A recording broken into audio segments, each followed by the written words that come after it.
Hey guys, Mr. Happy here, and welcome to Final Fantasy Bestiary. This series is dedicated towards discovering the history and lore behind Final Fantasy's most iconic creatures and characters. This episode, we will be focusing on Omega, or Omega Weapon, whichever you prefer.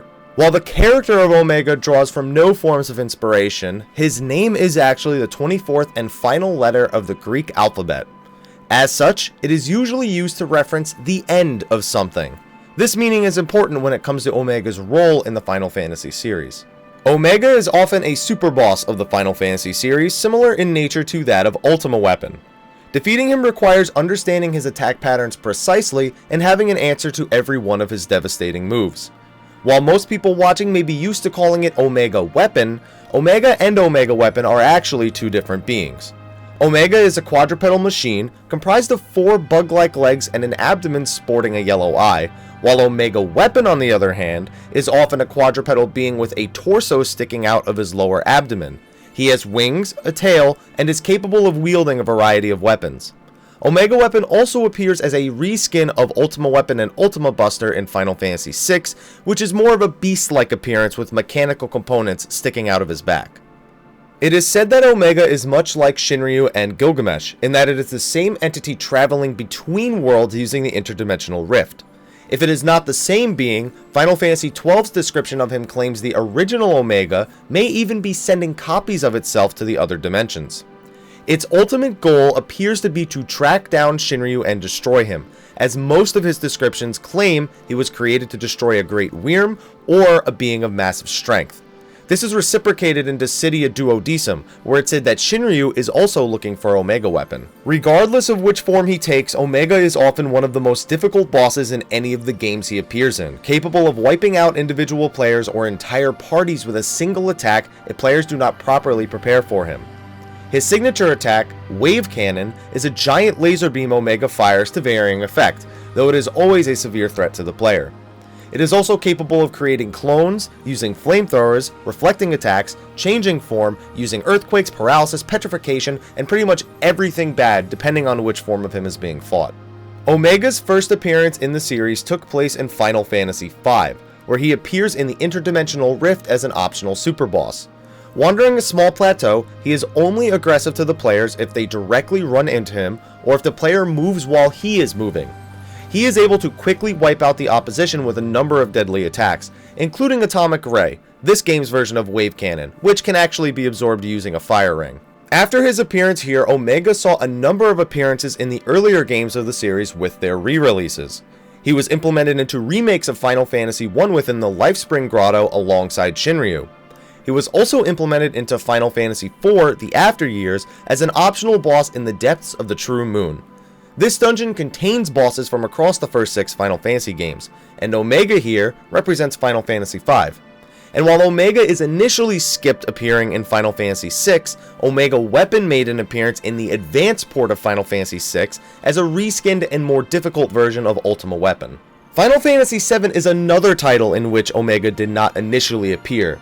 Now this seems strange considering Final Fantasy VII was the game that popularized the use of weapons as enemies, having Ultima Weapon, Diamond Weapon, Ruby Weapon, and Emerald Weapon within its initial release. However, Omega Weapon became the primary antagonist alongside Deep Ground in Dirge of Cerberus. Omega Weapon was the ultimate weapon, designed to absorb the lifestream and leave the planet with that energy should the planet's lifeforms ever be in extreme danger. Normally, this is triggered by Chaos, another powerful being, sending all life to the lifestream. However, Hojo managed to trick Omega into thinking this was happening by slaughtering everyone untainted by Genova cells. Eventually, Vincent channels the power of Chaos and manages to defeat Hojo, Vice, and Omega Weapon. So after Final Fantasy V, Final Fantasy VIII was Omega's next real appearance. He appears here as Omega Weapon, an optional boss on Disc 4 within Ultimecia's castle. He is a reskin of Ultima Weapon in this game, though he is substantially more powerful than his aforementioned counterpart. He appears as a vortex in the chapel, though this vortex becomes Omega Weapon if you ring the bell over in the art gallery. Upon triggering the fight, Omega Weapon is capable of several deadly attacks. His Light Pillar will instantly KO a party member, and his Megiddo Flame will deal 9,998 damage to everyone. His attack pattern, however, is very precise and predictable, so handling this fight with extreme care will help defeat him with ease. Omega's next appearance would again be as Omega Weapon in Final Fantasy X. In this game, Omega was once a Yevon monk who was labeled a traitor and sent to a group of islands containing ancient ruins. Over the centuries, his hatred for Yevon turned him into a fiend, Omega Weapon, and even created Ultima Weapon. Taking on a varied version of his Final Fantasy VIII appearance, Omega Weapon is an optional super boss at the end of the Omega Ruins. He is powerful, but he pales in comparison to almost any of the unique beasts in the monster arena. Originally, his HP was only 99,999, capable of being killed in a single attack, but in later versions it was increased to 999,999. Still, well-prepared parties can deal with Omega within under a minute. Omega Weapon reappeared in X-2 as well, though as a regular enemy within the far plane. However, it is said that Shinra, the boy who created the garment grid of this game, was eventually possessed by Omega Weapon to create Almighty Shinra, the super boss of X-2's last mission. Next up is his appearance in Final Fantasy XI, where Omega once again appears similar to his Final Fantasy V appearance. Initially, he is encountered as a story mission boss, a recreation of his original self, and therefore much weaker. However, in the heart of the Apollyon instance, the prototype of Omega can be encountered with a much higher difficulty, able to attack players from all of his sides, and even morph to stand on 2 legs instead of 4.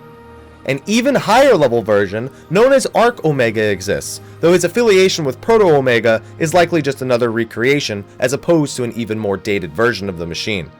His final form, the Pantokrator, appears within Abyssi. Omega's last big appearance to date is in Final Fantasy XII, where he is encountered as Omega Mark XII, one of the final optional super bosses of the game. He is fought deep within the Great Crystal, where his creator left the machine to grow on its own using the mist as its energy source.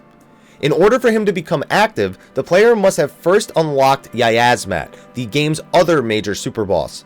Sporting an extremely large health pool and the highest attack, defense, and magic power of any enemy in the game, he is capable of two-shotting anyone he hits, even level 99 players.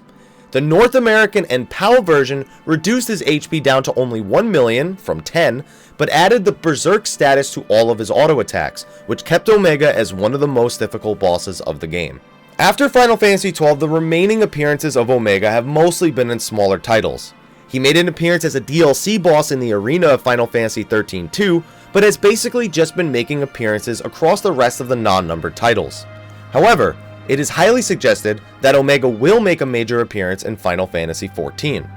During patch 2.3, it was revealed that Omega Weapon was lying dormant under the ruins of the Cartano Flats, and that scriptures claim he was created to combat Bahamut himself, making him one of the deadliest beings in all existence. While he has yet to be mentioned again after this, it's safe to assume he will be making a major appearance at some point in the future. Anyway, thanks for watching this video. If you enjoyed it, be sure to like, favorite, subscribe, and share, and check out the rest of my Bestiary series as well on my YouTube channel. But anyway guys, thank you for watching, and until next time, take care.